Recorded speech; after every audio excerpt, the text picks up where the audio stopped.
이것이 있어야 노후 일상을 평온하게 보냅니다. 나이 들면 인생에 대해서 가장 먼저 깨닫는 것이 인생이란 사실 따지고 보면 하루하루가 쌓여서 인생이 된다라는 것이죠. 그렇기 때문에 우리는 거창하게 인생을 어떻게 살 것인가를 생각하는 것도 중요하지만 하루하루를 어떻게 살 것인지, 어떻게 디자인할 것인지, 어떻게 계획할 것인지도 대단히 중요합니다. 그리고 그 하루하루는 역시 아침에 눈을 떠서부터 잠자리에 들어갈 때까지 여러 가지 순간들이 모여서 하루를 이루죠. 그렇기 때문에 우리가 아침에 일어나서부터 잠잘 때까지 나타나는 여러 가지 일상을 어떻게 맞이하고, 어떻게 관리하고, 어떻게 질서 있게 만들 것이냐 하는 것은 대단히 중요합니다. 이것을 잘하면 결국은 하루를 끝마치고 침대에 누웠을 때 마음이 평온하고 행복하게 다음날을 맞이할 수 있게 됩니다. 그러면 그 하루를 잘 디자인하고 기획하고 맞이하면서 또 순간순간마다 어떤 일을 할 때마다 평온을 유지하는 그런 방법이 여러 가지가 있습니다. 루틴이라는 말이 있습니다. 습관이라는 의미를 가지고 있죠. 예를 들어 아침에 일어나서 늘 모닝 커피를 마시는 것이 나의 습관이라고 하면 그것이 규칙적이고 계속 지속된다면 그리고 그걸 통해서 마음의 평온을 얻는다면 그것이 루틴이죠. 단지 카페인 중독 때문에 커피를 마신다면 그건 루틴은 아닙니다. 그런데 하나의 의식으로서 절차로서 내 마음의 고요함과 평온을 유지하기 위해서 커피를 정해진 시간에 마신다면 그건 분명한 루틴입니다.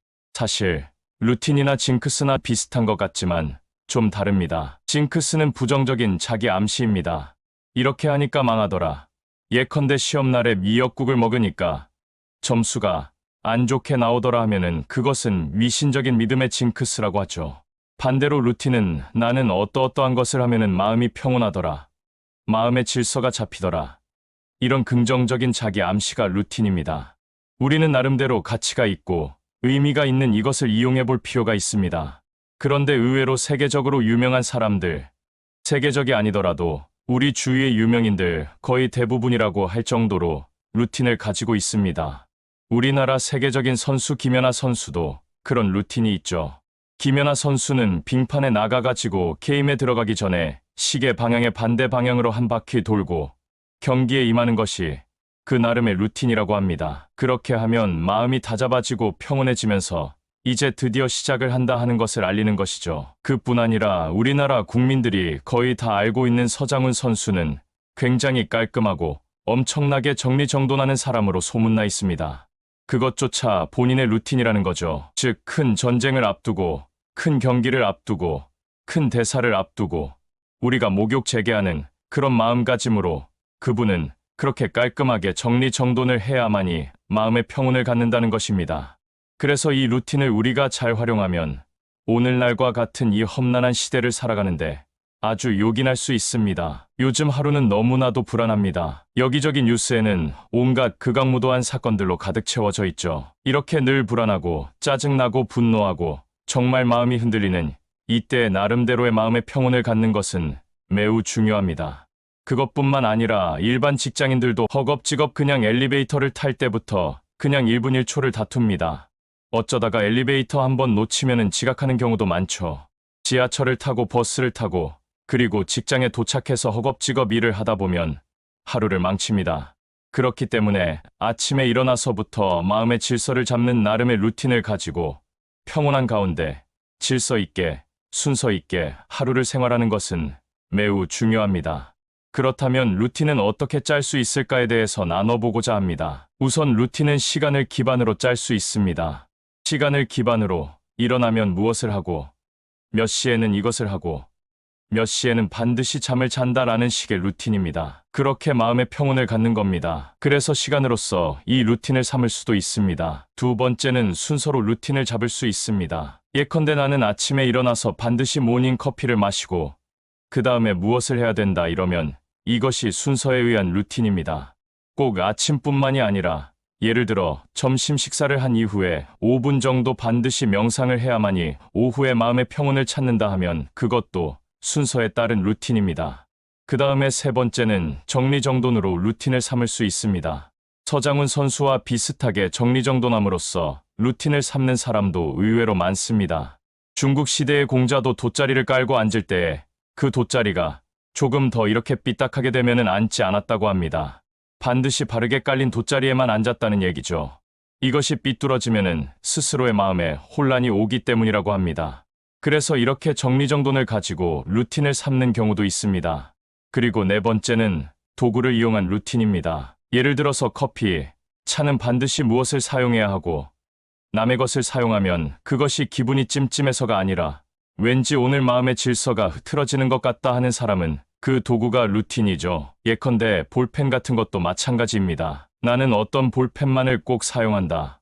어떤 것으로 글을 쓴다 하면 그것이 루틴입니다. 그렇게 도구로 루틴을 삼는 사람도 있습니다. 그 다음에 냄새, 소리를 가지고 루틴을 가지는 사람도 있습니다. 예컨대 향불을 켜놓고 나서 그 향불이 은은하게 코에 들어와야만이 마음의 평온을 잡는다 하면은 그 사람은 그 냄새가 루틴입니다.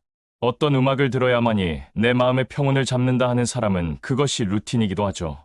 나는 반드시 어떤 중요한 일을 할 때 또는 점심 식사 이후에는 이 음악을 듣는다. 그러면 그 사람의 루틴이 될 수 있습니다. 지금까지 말씀드린 것처럼 정말 여러 가지 방식의 루틴이 있죠. 지금까지도 나름의 루틴을 가지고 계신 분이 대부분이시겠지만 아직까지 그런 것이 없으셨다면 이번 기회에 한번 만들어 보셨으면 좋겠습니다.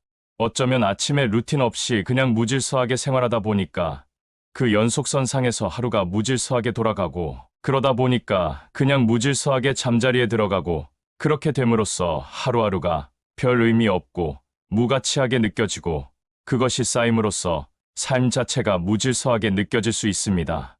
따라서 아침부터 밤까지 하루를 어떻게 계획하고 잘 만들 것인지 루틴을 활용해서 여러분의 하루를 같이 있고 보람 있게 만드셨으면 좋겠습니다. 노후에 혼자가 되면 비로소 얻게 되는 세 가지.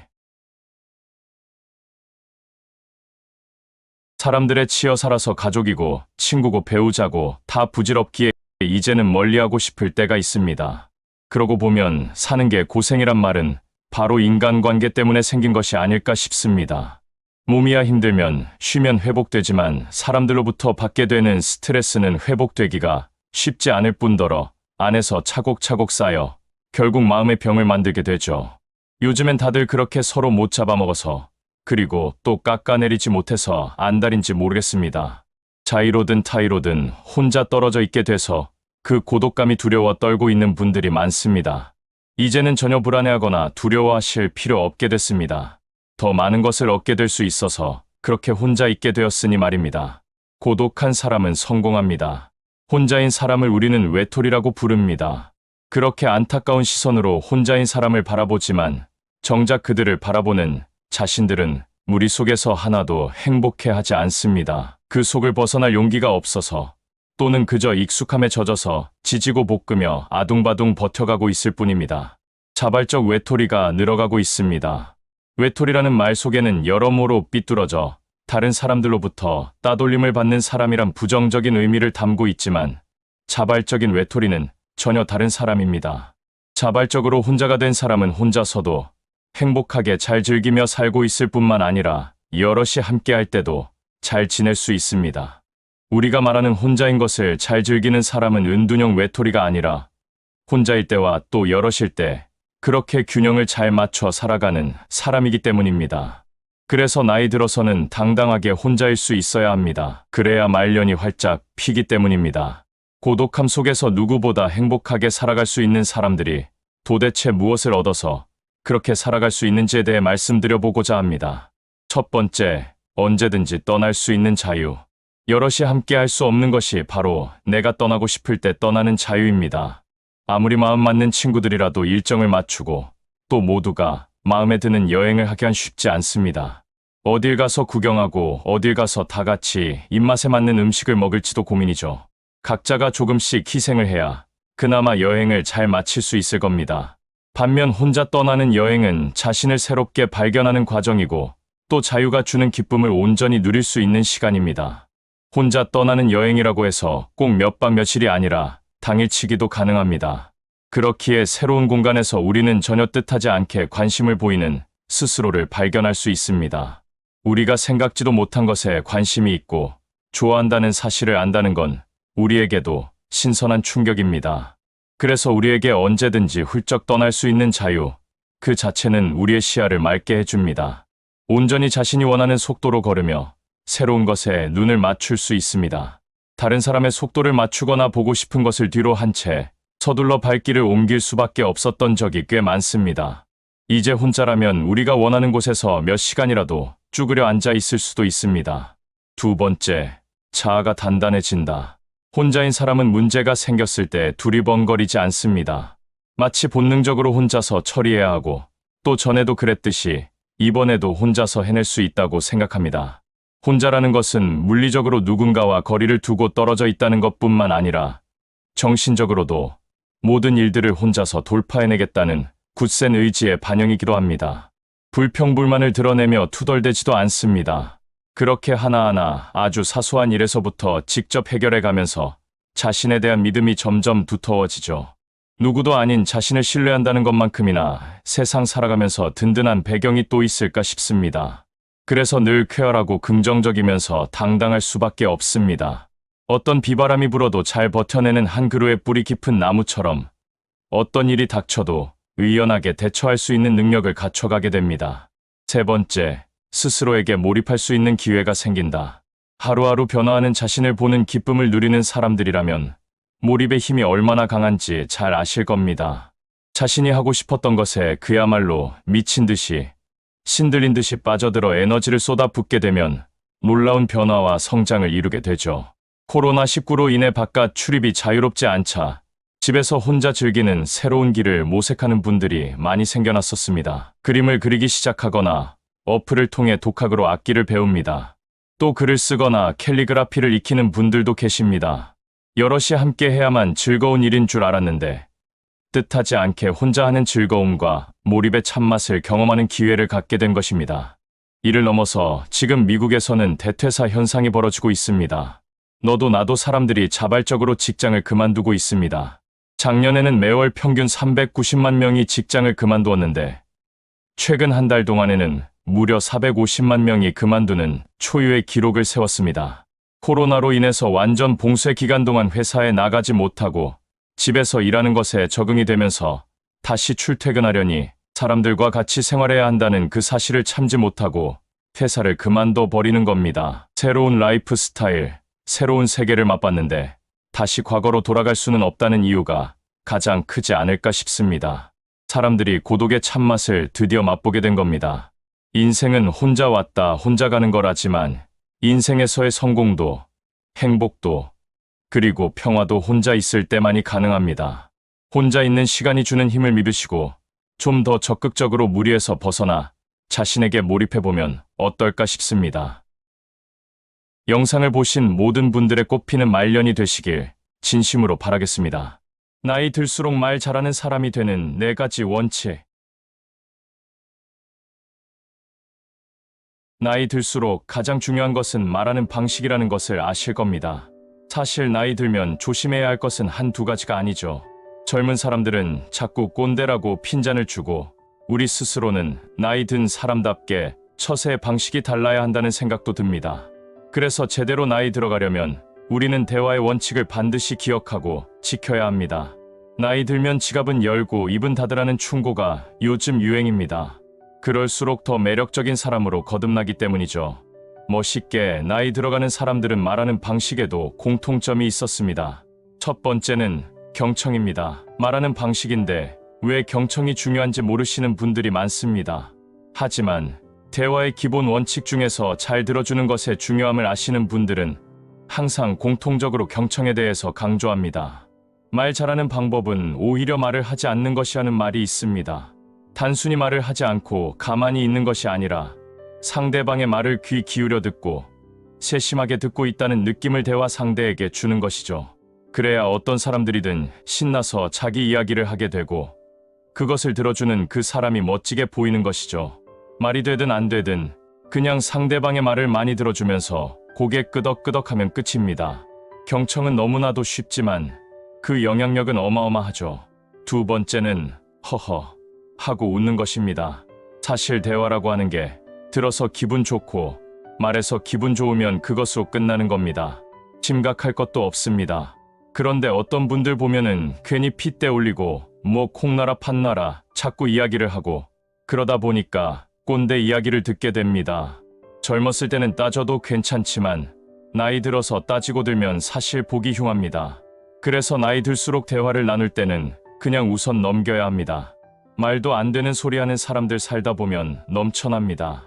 그러나 그거 일일이 의견을 얘기하다 보면 싸움이 되고 그렇다고 꼭 내 이야기가 옳은 것도 아닐 때가 있습니다. 그런 걸 가지고 괜히 에너지를 낭비할 필요가 없죠. 말이 안 되는 소리를 할수록 그냥 웃어 넘기시면 편합니다. 세 번째는 논쟁을 하지 않는 것입니다. 이야기를 나누다 보면 꼭 토를 다는 사람이 있습니다. 그건 아니네, 그건 맞네 해가면서 토를 달고 그러다 보면 갑론을박 이야기가 험악해지고 나중에는 또 목소리가 커지고 우리 한국 사람들 욱하는 기질이 있어서 조금만 자기 의견하고 맞지 않으면 목소리가 커지고 흥분합니다. 절대 대화를 할 때에는 경쟁할 필요가 없습니다. 오히려 대화 도중에 혼자 화가 나서 소리를 지르고 흥분하며 화를 낸 다음에 대화가 끝나고 나면 뭔가 창피한 마음도 들고 깊은 후회를 하기도 하죠. 사실 대화의 목적은 나의 의견을 상대방에게 주입시키려고 하는 것이 아니라 상대방과 말이나 의견을 주고받는 것입니다. 물론 상대방이 먼저 태클을 걸고 험악하게 달려드는 경우도 있습니다. 그럴 때는 역시 두 번째 말씀드렸던 방법처럼 그냥 웃어넘기고 다른 이야기를 이어가면 편합니다. 마지막은 기분 좋은 말을 해주는 겁니다. 상대방이 들으면 기분 좋을 만한 말을 해주는 거죠. 대화의 내용과 상관없이 기분 좋은 말을 꺼내도 좋고 상대방이 먼저 무언가를 말하면 그것을 칭찬해줘도 좋습니다. 칭찬이라고 하면 어렵게 생각하실 필요가 없습니다. 상대방의 말에 너 말이 맞네라는 식의 긍정적인 표현만 해줘도 상대방은 말하면서 기분이 좋아지죠. 꼭 우리가 말만 하면 그건 아니다 라는 식으로 이렇게 거부하고 꼬아서 생각하는 사람들이 있습니다. 대화는 서로 많은 이야기를 주고받아야 수준 높은 대화로 이어집니다. 그러려면 우리에게는 서로의 기분을 좋게 만들어서 서로가 많은 이야기를 하도록 하는 것이 진정한 대화의 기술이겠죠. 가장 기본적인 대화의 원칙 4가지만 기억하신다면 어디를 가서도 환영받고 멋있는 사람처럼 보입니다. 특히 나이 들어서도 대화의 방식을 제대로 파악하고 있지 못하면 그것만큼 나이 들어서 추해 보이는 모습은 없을 겁니다. 먼저 상대방의 이야기를 들어주고 논쟁하고 경쟁하기보다는 웃어주면서 상대방의 기분을 좋게 하는 대화 방식을 통해 우리 주변에 있는 사람들이 오늘 영상을 보신 모든 분들과 대화를 나눈 것을 즐거워하고 좋아할 수 있게 되셨으면 좋겠습니다.